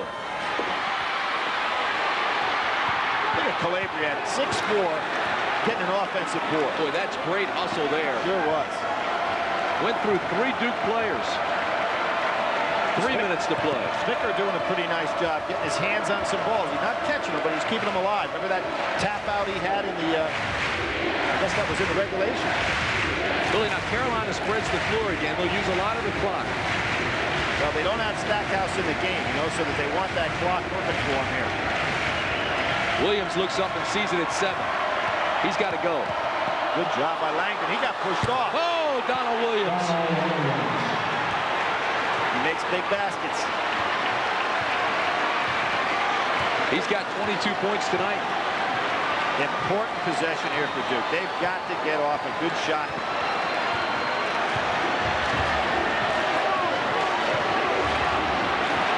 I'll tell you this, I won't write off Duke anymore. No. Parks? I think we had him 0-8 in the league already, didn't we? Yeah, I think we posted it. We posted it and took it back down. Yeah, we had to take it back down. I think they were 6 down with 40 seconds to go, and we saw what happened. Dean Smith wants a timeout. He wants Stackhouse in the game. And he calls the timeout. This is really a smart play here. He calls the timeout. He's not going to use the timeout, so he's not going to give Duke a chance to huddle. He's going to get Stackhouse in the game for this offensive possession. He hasn't won 800-plus games for nothing. You know, that's exactly right. He was very, very quick to go over to Frank Scagliotta and tell him, I want the timeout, but I want to keep everybody on the floor. Yep, doesn't give Duke a chance to get organized. Runs the cheerleaders off. Carolina has 1 left. Duke has 1 left.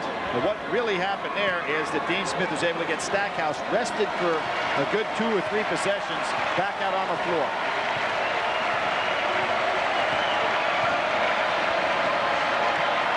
Really surprised they don't go 1-4 with Stackhouse on the top. He's got Newton on him. He can beat him with the dribble. Here's Stackhouse with 3 on the shot clock. He lost it. Duke gets it. Here comes Price. 1:23 to play. Oh, Langdon for 3. We're tied at 98. Let's take this one to midnight. What do you think? We might. See if anybody's standing. We know these fans will be standing. They haven't been down here in 20 minutes. Billy, this is truly one of the classics between these two.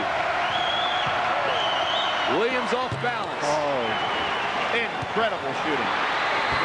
Oh. The steal in the bucket by McGinnis. Heads up play by McGinnis. 1 minute.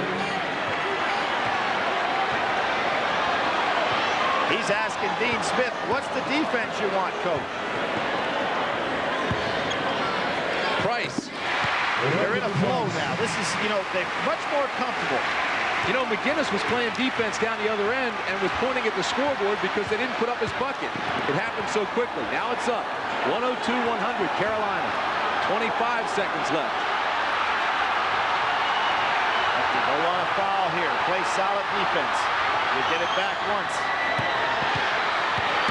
There it is.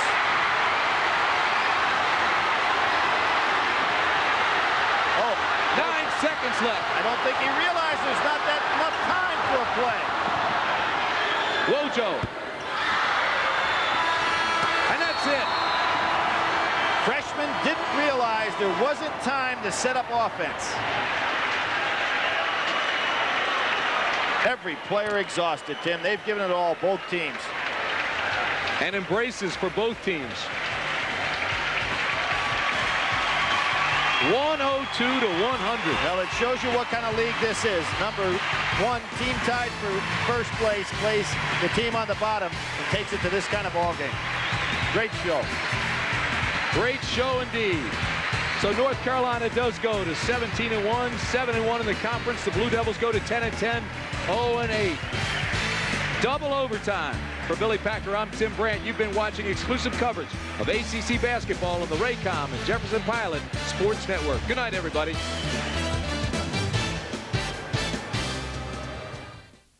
That's 25 points for the game, but this is your first double overtime. What was going through your mind? I was just tired. I was just trying to push myself. Hopefully, we can come together and get the win. I mean, they played great. I think we played hard, and it was just a competition all the way through. You were 17 points ahead. You dropped to 10 back. Then there was the timeout. What did Coach say? We were just missing some easy shots, really. I mean, we had gotten out of our motion offense. We were getting good looks. They weren't falling, and they were doing a good job of hitting some open threes and some tough threes when we was in their face. So I think we did a good job in the second half of sustaining their run and coming back. Have you ever had a game that was as emotional as this one? No, I don't think so. We knew coming in that this was going to be a dogfight all the way through. I mean, they hadn't won a game in the conference, but we knew they were going to come out and compete hard, and we tried to go and do the same things we've